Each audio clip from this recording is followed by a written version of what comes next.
Time to play the game. Time to play the game.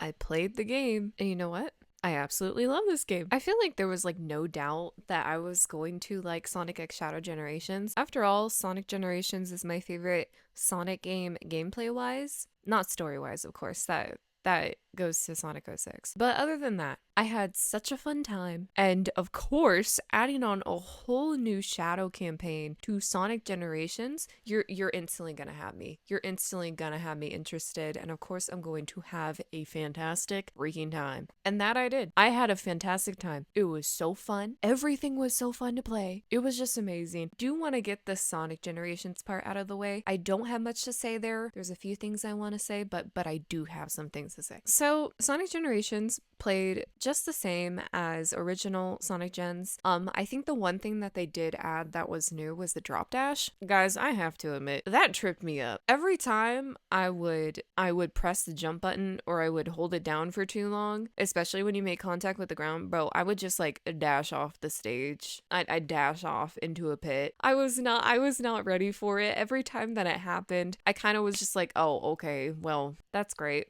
That's a skill issue on my part. That's a skill issue. That's not a game thing. I'm not a gamer. I'm actually really bad at playing games. The games I only play are Sonic games. Yeah, that sounds horrible, but whatever. I had complete whiplash because I played Shadow Generations first before the Sonic Gens remaster. The way that Shadow maneuvers with like the Frontiers-esque game style and stuff like that, with like the way that he plays, switching from that to Sonic Gens was like, bro, it messed me up. Like I have a hard time. It is not muscle memory for me when it comes to these things. Like I try so hard for it to be, but for some reason my brain just cannot retain it. I played like ass on Sonic Gens. I played like ass. Like it was so bad. But anyway, let's talk about the rewrite part. The story is completely intact. It's not any different. The differences are the lines. A few of the cutscenes that have been reanimated. Now, probably everybody has heard about the situation with Amy's cutscenes being changed because everybody was talking about it. Personally, I feel like it didn't have to be changed. That's my personal opinion. I don't know why they did it. I mean, I have a theory. I mean, I feel like they're taking her character in a different direction and not being as slapstick and like about her crush on Sonic and stuff like that, just not being dramatic with her personality. Personally, I'm not the biggest fan of that, but as long as they can keep that love aspect for Sonic there, then I have no problem with it. But this is not an Amy video. I already have an Amy video. Everybody knows my thoughts on that, so we're not going to talk about that much. Something that really confused me was the voice direction. What I had an issue with is we were re-recording lines that were already recorded, no rewrites added to it. The dialogue wasn't changed. We were re-recording lines that didn't need to be re-recorded. I don't know what was going on with the voice direction. This is not a thing towards any of the voice actors or actresses or anything like that, because Colleen and Mike Pollock did not sound good. And they always sound good. So clearly there was an issue with voice direction. So I don't have a problem with them at all. I don't. I'm very confused. Roger has less energy here. Colleen sounds like she's kind of, I don't know, but she sounds like she's struggling. And then this was really disappointing to hear. The two Eggmans had no vocal distinction at all. I remember growing up with the game, and I really liked the fact that Classic Eggman sounded like a younger version, a less deranged version of current Eggman. And I liked that. And it seemed like they removed that, especially with the line where Classic Eggman is like, wow, do I really get that crazy? And they removed that, and I think they just replaced crazy with a different word. I forget what it is, but I'm just kind of sitting there like, okay. Growing up with the original Sonic Gens, it just was a little disappointing because it felt like the energy wasn't there, the whimsy wasn't there, the fun factor wasn't there anymore. Personally, I don't think there should have been much changed at all, but they did change stuff. I mean, it's a remaster. But personally, I don't think you need to change much when it comes to a remaster. You just need to make sure that the gameplay is polished, the animations, the cutscenes are polished, and it's just the same as it was before, with the differences of Amy's cutscenes and stuff like that. But other than that, or maybe like adding on some new cutscenes, you know? We don't have much when it comes to the story of Generations. It feels very like we're here, we're here, and there's not much with like more about like fleshing out the story or whatever. I mean, it is just the time meter and like white space and stuff like that, and then classic Tales, classic Sonic, and then modern Tales, modern Sonic. I get it. I feel like we could have had more, especially with like the other characters and Sonic talking to the other characters. Speaking of Sonic talking to the other characters, when he unfreezes all of the characters from white space, there are specific ones where the dialogue just the new written dialogue feels so out of place.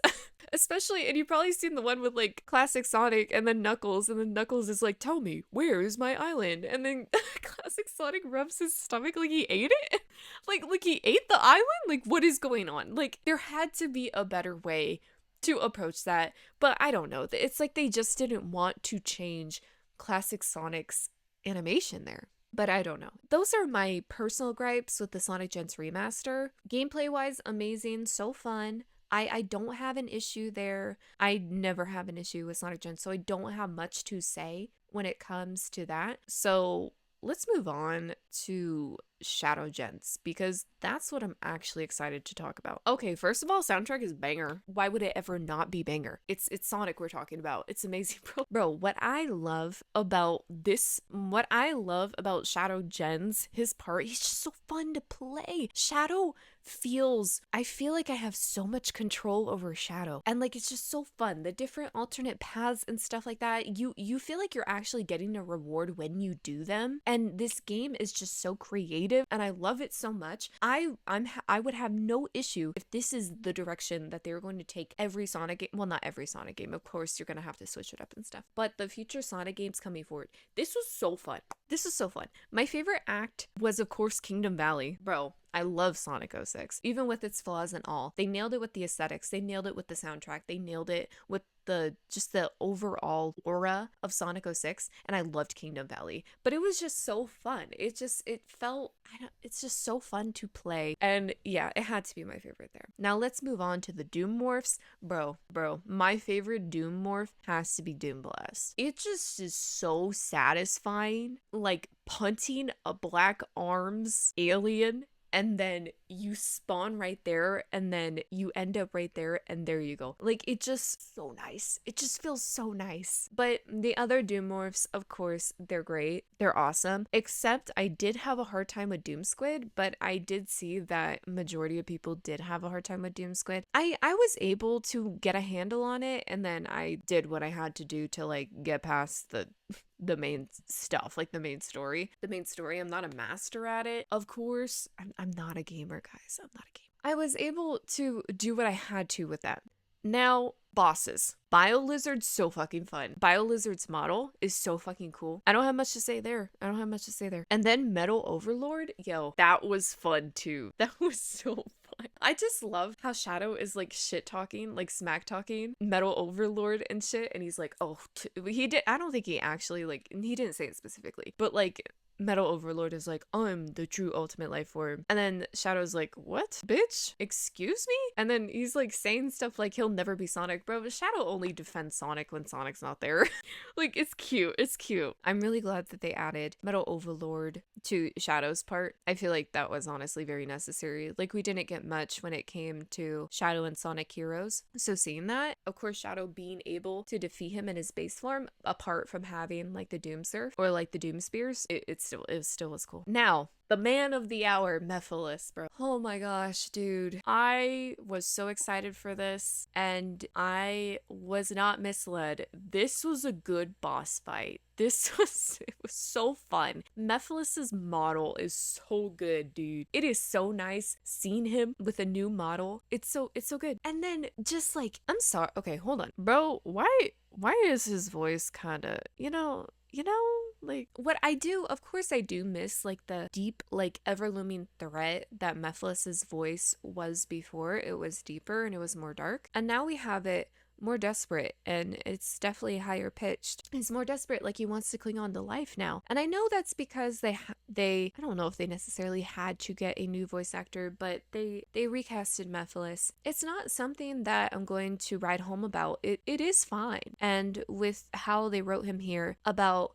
Shadow not remembering him, and Mephiles is like, you don't remember me? And him wanting to cling on to reality and cling on to existence, and him saying, no, I want to exist. It was just fun. It was fun. And it was nice seeing him get his ass beat by Shadow again. But it's crazy. It's like Shadow doesn't even remember him, bro. That probably is like a stain on his ego, bro. Like, this is a whole demon. This is a whole demon. He's an otherworldly entity, and Shadow just doesn't care. Now, the story, Maria and Gerald, them showing up in white space, and because of the time situation with the Time Eater guys, it makes me so sad. It made me so sad. And every time that Maria talked to Shadow or tried to console him, bro, it moved me emotionally. It made me cry. Maria is so sweet. The beginning cutscene of her being so happy to see Shadow and meet him, bro, she means so much to Shadow. Their relationship is so pure. It is so pure. It's so sweet. I'll never hate the relationship. And I find it interesting how in the cutscene where Shadow first actually interacts with Maria and Gerald, and Shadow's like wide-eyed and he takes a step back because the last time that Shadow saw Gerald, he went insane. So Shadow, of course, is alarmed and he's like, oh, wait, like he's a little intimidated by him. This is the moment where Gerald isn't insane and he's his normal self. So it must be like a shock to Shadow, honestly, dealing with that, like seeing him after all that time. But anyway, we get multiple moments with Black Doom and Shadow, and it's just normal. It's like the same ones as like from Shadow of 5. But apart from like Black Doom giving Shadow these new Doom powers and stuff, I'm going to talk more about Black Doom and like the stuff he says later. So because it's driving me crazy, guys. I have to talk about it. I have to connect the dots. Again, with Gerald and Maria and their interactions with Shadow. Oh my goodness. Maria talking to Shadow and telling him that she doesn't want him to hold on to that anger. I like that because I feel like that's a way of them tying up loose ends and explaining like Shadow being so mad all the time. And like, frankly, Shadow being an asshole throughout like the meta era. I don't know if that's what they were intending to do, but it seems like they were trying to do that. And Shadow afterwards, when he's about to face Black Doom finally for the final boss, Shadow promising Maria that he's going to let go of that anger. I don't know. It felt like they were trying to do something there to explain the horrible characterization with Shadow being a dick. And that's what it seemed like. But I may be wrong. But I feel like that's what they were trying to do.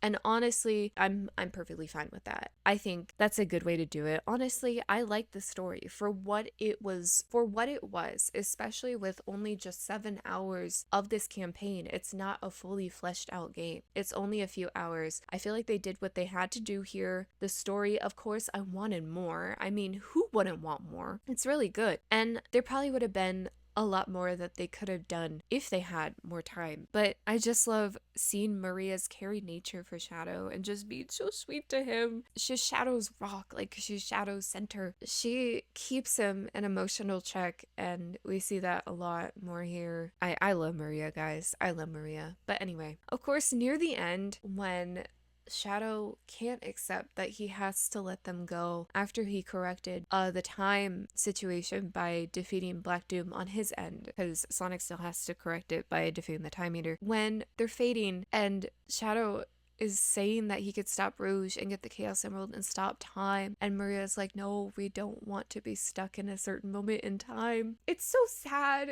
because Shadow has not seen Maria and Gerald 50 plus years. And he wants to hold on to this moment longer. He doesn't want to let them go. He is so preoccupied with defeating Black Doom and correcting this time situation that he isn't able to have he's not able to have quality time with Gerald and Maria. He's not able to sit down and talk to them and actually tell them what has happened to him. Maybe if he would, maybe it would mess up something timeline wise, but he just can't have that quality time with them. He can't have that sensitive moment with them. He's always doing doing something here. I see his desperation as a rational thing. I feel like anybody would be like that. The desperation of wanting to keep them there because you'll never see them again. You know of their demise. Like, he knows of their demise. They're going to die. He's never going to see them again.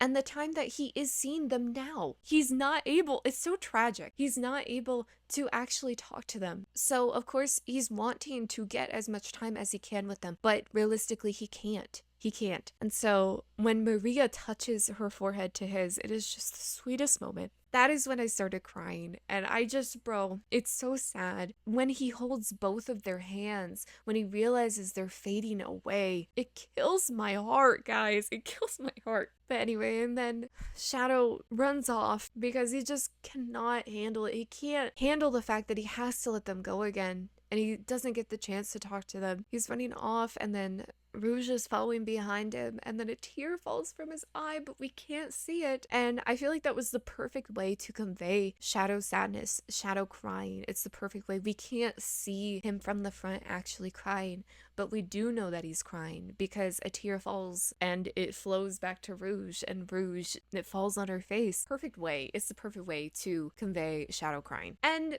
also, I want to talk about Sonic and Shadow's interaction here. Their banter is what I've been wanting so bad. Like, we were able to get that kind of like competitive friendly banter for so long because Shadow was just an asshole, but Shadow finally is bantering with him. Oh, it'd be a date to die for, bro. That was good. I don't care. I don't think it was cringy. I think it was fun. I loved it. I had a good time with it. It was great. But then also, it's very clever that Shadow got the fake emerald on the Ark before he was put in this situation. And then Sonic got the fake emerald and he had the actual emerald. Because of course he needed that emerald to defeat Black Doom. But then Rouge and him switch it back later at the end of the story. I think that was clever. Anyway, Shadow Gens was amazing. I cried. I think it was a very well executed new campaign to Sonic Generations, and it had me so excited. It's great, and I'm so happy that there's non-Sonic fans playing this game and understanding that Sonic is cool. Shadow is cool. This stuff is great, and the fact that people feel something when they watch the moments between Maria and Shadow is good. That means that something is being done right, and I hope it can keep being this way so people that didn't think much of Sonic before will play new Sonic games and they will be like, wow, actually Sonic is really cool. Sonic is really cool. I don't know why I never played these games before, and that's what I hope continues to happen. Those are my thoughts on Shadow Gens, but I have something here that I need to talk about, so let's transition into the second half of this video. You guys are in for a jump scare. Wait, I look like Velma. Class is in session. No, I'm sorry. I gotta ditch the glasses though. No. Anyway. This little sucker, I'm sorry guys. I ran out of ink. I don't have a green screen. I'm sorry, I'm broke. I'm sorry. I don't know what y'all want me to do. There's literally nothing I can do about this. Anyway. Final boss. Neo Devil Doom. You can't really see it, but I'll put it in there when I edit the video. This shit sent me on a spiral. Because look. Example 1. Well, this is the only example. This is the only example. Ghost. Do you see?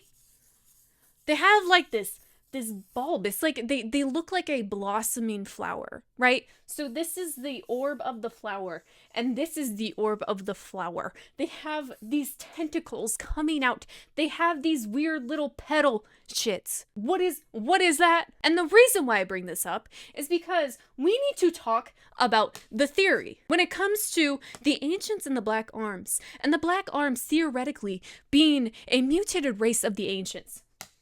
The incubated Black Arms race. They look like chaos. They look like the ancients. They have a resemblance. Why do I have all these photos? I had more. I had more. I ran out of ink. Okay, guys, I'm sorry. I have to work with what I got. Okay, I'm a broke YouTuber.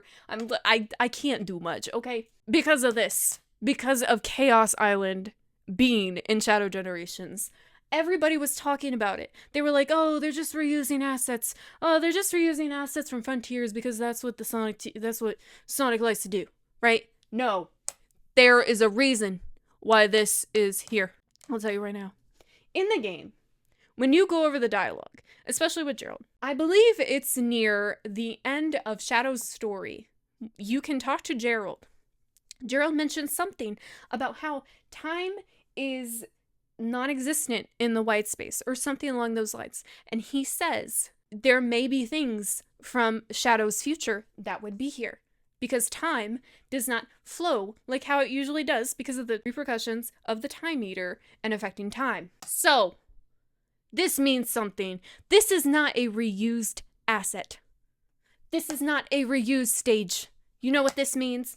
If this whole theory about the Black Arms being a mutated race of the ancients, this holds significance. Also, in one of the beginning cutscenes of Shadow Generations, when Shadow was throwing hands with that bitch-ass starfish, Black Doom pops up. He says something about how the Time Eater has allowed him to revive his forces faster.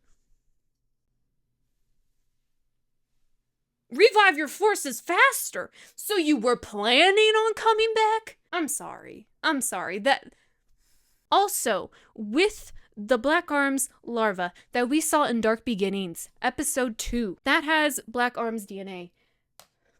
The theory that everybody is talking about, and especially when it comes to this solidifies it for me. There are rumors about a Frontiers 2. This is here. Chaos Island is here. If Black Doom was planning on coming back, I don't know. It's left up in the air if Black Doom is actually completely defeated. Does that mean, as long as Shadow is alive and has Black Arms, blood, and DNA running through his veins, does that mean that Black Doom has a vessel to come back in? What was the point of Black Doom giving Shadow these new Doom powers? What was his plan? Black Doom is not stupid. He made a flying fortress in Shadow of 5. They have multiple temples that they made for their inevitable return. He is not stupid. He has relics and remains of his DNA, of his blood, surrounding whatever planet that Sonic and Co. are on, or whatever the humans, I don't know if they call it Earth or whatever, but he's not stupid. He is an ancient alien conqueror. He would not be so stupid. Of course, Shadow can defeat him, because Shadow's literally him. If what Gerald said about maybe future locations, places of where he goes in the future, if that holds validity, then Chaos Island means something. This wasn't a reused asset. There was a point to this, and there was a point where Gerald said that to Shadow. Shadow does not recognize this place. He has not been here yet, but he will. He will be there. My personal running theory is he will, by himself, or with Sonic. I mean, you get what I'm saying. He's going to pursue information on the ancients. He's going to pursue information of the Black Arms because the Black Arms are a mutated race of the ancients. And he's going to go to this island. It's going to be one of those. He's going to go to Chaos Island. There may be something specifically on Chaos Island. Anyway, I just had to express that because I was going literally insane.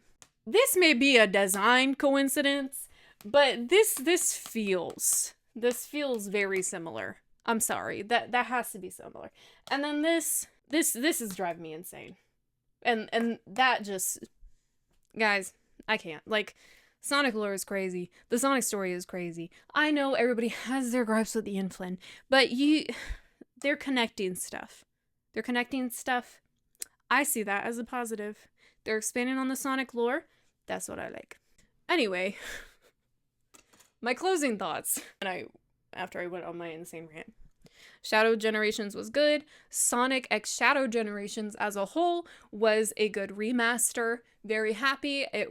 Had a very fun time, a very happy time playing through Shadow's new story. It was amazing. It was heartwarming. I cried. I'm so ready for the movie.